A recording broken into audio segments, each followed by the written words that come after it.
And just in case you didn't know, her hair is a glory unto her. Greetings everyone, welcome back to the channel, and if you're new here, welcome. So you can already see what we're going to be getting into today. This super cute and new trending half lemonade, half quick weave or sew-in hairstyle. So getting right into it, y'all know we're going to start off with clean, freshly washed and blow dried hair. This is super important for this style because it is some leave out involved. So you want to make sure you have a nice clean canvas. Okay, so I'm starting off by parting off the section that is going to be my braids. Okay, so pretty much this style is a mohawk, so we want to go with maybe about middle, not quite middle, but just about the middle, if that makes sense. You want all the braids to be coming in towards the middle, and I just curved it a bit, trying to go with the form of how the tracks are gonna lay. And right now you see me, I'm parting out my leave out, or the section that's going to cover the tracks in the front, and you mainly only need this in the front portion of the head. So I just braided that off, and once I braided it off, I realized that, hey, I want my part to be a little bit more over to the side, just so those tracks can really form the face.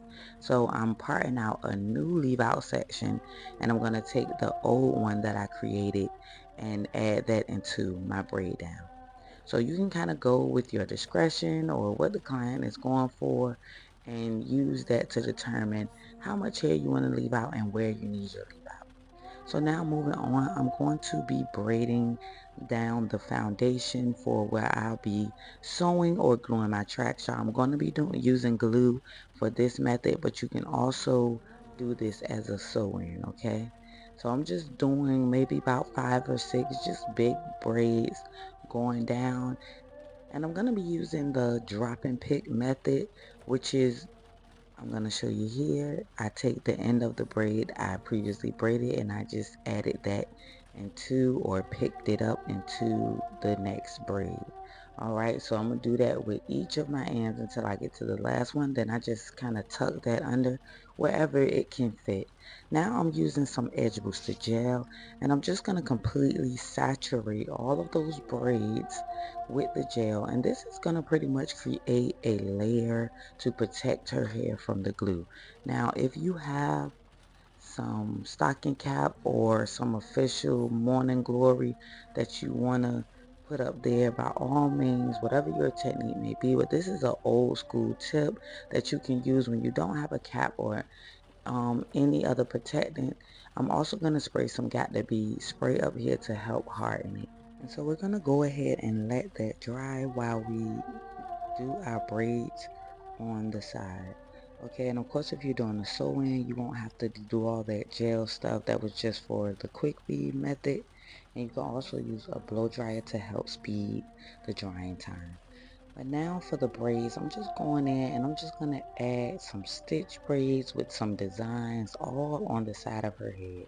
And as you can see, I'm using the neat braid gel. You can use shining jam, whatever type of gel you like to use. And you want to go ahead and start braiding on the side. Now for this, I've seen so many different designs. There's no one way to do it. This is the part where you can get creative and kind of go with the flow or at the discretion of what the client asks for. And I'm taking my time going over and over and over the part again and again until I get it to what I feel like is perfection. Okay, you really want to take your time and make sure you're using that gel to reinforce your parts and go in and clean everything up. You'll also see me constantly lifting the section of hair up just to check and make sure that the size and everything makes sense. And once I got it all parted out, I'm just going in again with that neat braid gel, and I'm going to completely saturate each side of the section, okay? Don't be afraid to use your product and take your time. So you notice here is not too detailed on how I'm doing the stitch technique, but I do have other videos on my channel detailing how to do stitch braids and how to feed hair in, things like that. So if you need a more detailed video on the actual stitch braids, make sure you go back and check out some of my older videos. and you'll be able to see how to do that. In this video, I'm just showing you how I completed this style. And I'm continuing to go with the flow as far as my braids. I'm kind of curving it and doing it according to her head shape. I did have a picture that I was using as well, so I'm just looking at that picture and trying to get it as close as I can possible to the picture, y'all. When it comes to somebody showing you a picture, it's a lot of factors, okay, that goes into play with a hairstyle. It could be your hair texture, your hair shape, so many factors that could change the overall look. So always let people know that I can get as close as I possibly can, but it may not be exactly how you see it, okay? We're not machines, we're not robots. So, it's going to come out a little bit different sometimes. For this design, I really did like a one-sided stitch technique. So that's where you take and you just stitch all the braid to one side. I hope that makes sense. So instead of seeing stitches on both sides of the braid, you'll see all the stitch coming down in one direction. And again, I'm just going with the flow. I'm going based off the picture, and I'm just taking my time to part out each braid. And I did the braids small to medium size. You want them to be super neat and just take your time, okay? Never rush through your client's head, and always keep pushing. I always like to say this during my videos. This may be your first time, and maybe your second time, maybe your third, but I always recommend not to beat yourself up when it comes to trying new styles. When it comes to doing anything new, you have to exercise and you have to practice it in order to master it. So just keep working at it. You're gonna get better.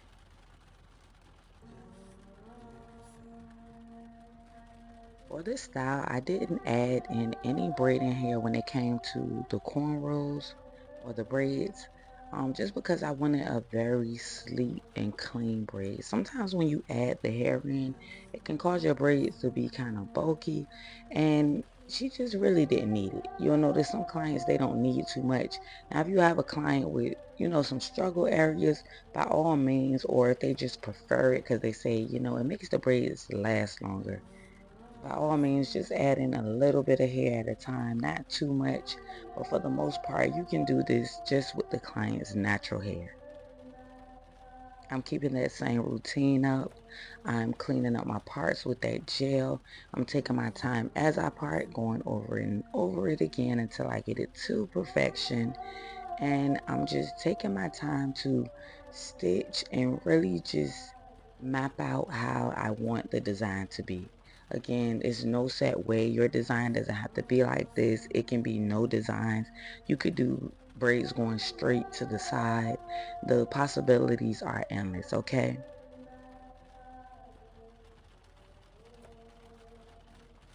And as you come to working at the front of the client's hair, of course, you want to make sure not to braid up their baby hair, or ask if they want baby hair, because some people don't like it. So, you really want to find out at this point if they want baby hair or not, and kind of keep it, pulled out or separated so you don't snatch all of them back. And so I'm going in with that neat braid gel, and I'm just going to saturate it really well on each side of my section. And once I got that on, I'm just going to take my comb and my fingers and really just mold it smooth. I want to mold it into the direction that I want my stitches to go, if that makes sense. So I'm just molding everything straight up into the middle.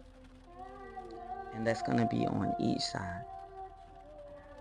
And once that's done, I'm just taking my comb to part that pre-section for the start of my braid, and I like to call this my first stitch. Okay, and I'm just going to lock that in good, and I just continue to make stitch lines on each side until I complete the braid. You want to make sure every time your hand turns over, you're making a new stitch. You can use your finger, you can use a stitching tool, you can use the comb, whatever it is that helps you really create a neat stitch line, go for that. And always be pretty gentle when it comes to braids. You don't want your client to be uncomfortable. So you want to make sure that you're not braiding and pulling extremely tight, but just enough that it's locked in and neat.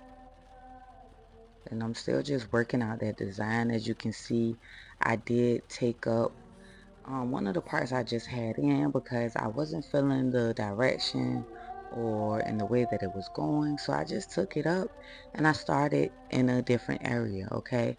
Again, it's no set way to do this. All right. Go with the flow of the client's head shape or, the overall design that they are going for. And just for the people that may be new to the channel, don't mind my little ones in the back. I do have a large family, and we are a family, okay? And we live in our house, so you're gonna see them in the back and forth and getting into it and eating and just all type of activity going on. So just focus on the braids, okay? So now as you can see, I'm on my last braid. So I done did a crisscross and I swerved and I stitched and I just mimicked the style that I was referring, from the picture that I was referring to. I got it to the best that I could. And this was the results for the braids, okay? It turned out really cute and really neat, so I was excited about that. So now moving on to the quick weave portion, I did use this hair was what, $6. It's 100% human.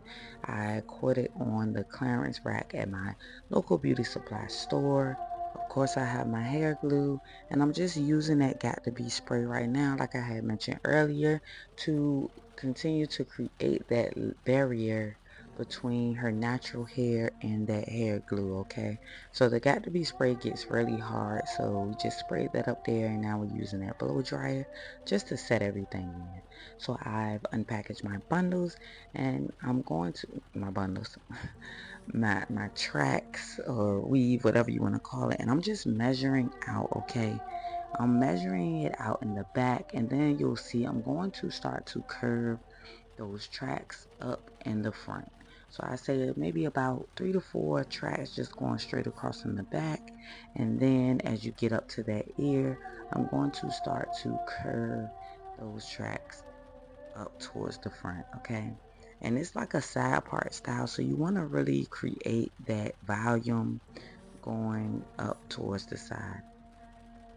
Each time I measure, I just take the scissors and cut it off. Then I add the glue on it and I glue it directly right back into the spot where I measured it at. And now that I'm at the top of the head, you'll notice that I'm starting to lay my tracks just a bit differently. And this helps with the leave out part as well. You want to start laying it straight in line with the forehead, if that makes sense. You can really see what I'm doing more than how I'm explaining it right now. But I'm just laying those tracks straight across. Okay, and it's starting to create like a U. You see, like it's making like a horseshoe shape here until that U shape gets really tight to the point where you can maybe fit a piece that's like an inch or 2 inches straight across, if that makes sense. So just pay attention to the video. Like I said, you'll kind of see more of what I'm doing, like right here. I'm going straight across. Once I got that U shape tight, I'm going to take tracks and I'm going straight across up until I get to the top. And you want to close that off with a final track. And don't worry, the leave out and the hair from the braids, look at her, she's just doing too much. You know how girls get when that hair about getting done. But I'm just adding some rubber bands to the end of each of my braids just to keep them secure. And you can do this as you're braiding. um I just decided not to, I don't know why, but I just comb through the hair and I'm going to go ahead and just flat iron the track or the weave just to make sure it's nice and straight and sleek.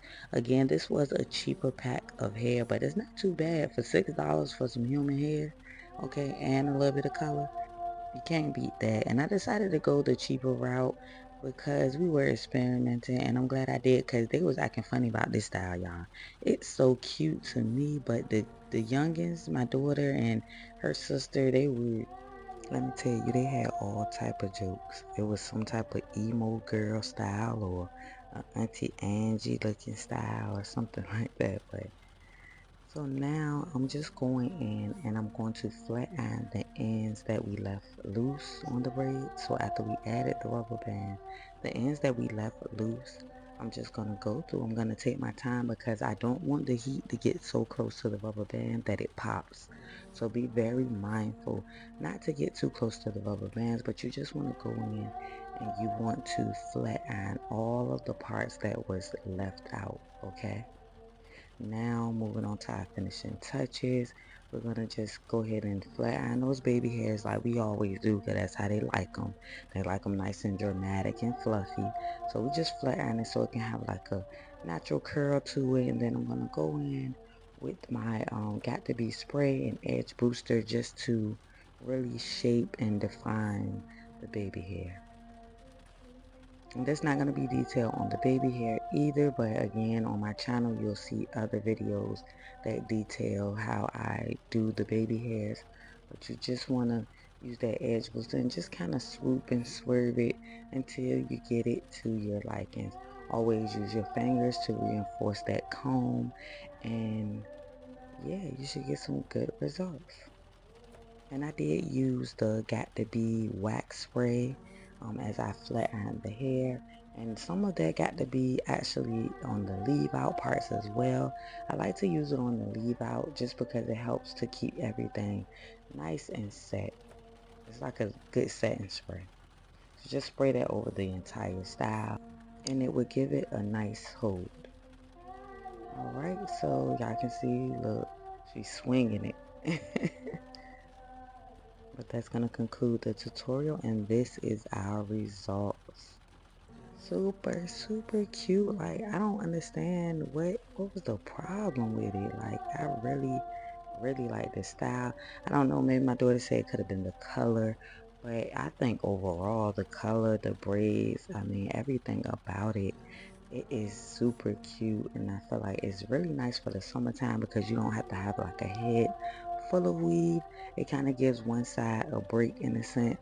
And it's just an overall unique style. I mean, back in my days, I used to really do the Mohawks. Not wear them, but I used to braid some Mohawks up. So this was really up my alley. And I love that they're bringing back all the old styles. It's super cute, like back in the day. Something we would wear back in the 90s or, type of vibes. And yeah, it just came out nice. So I am gonna have some clips coming up where I show you how you can curl it. There it goes right here. Look at the curls. Ooh. Comment and tell me which one was your favorite. Did you like it better curled or straight? And this can be done with like deep wave hair. It can be cut into a bob. Like I said, the possibilities are endless. But overall, I'm really enjoying the results. And I hope you all were able to get some type of information or some type of inspiration from this video. Please consider subscribing so you won't miss what's coming next. Bless you for watching.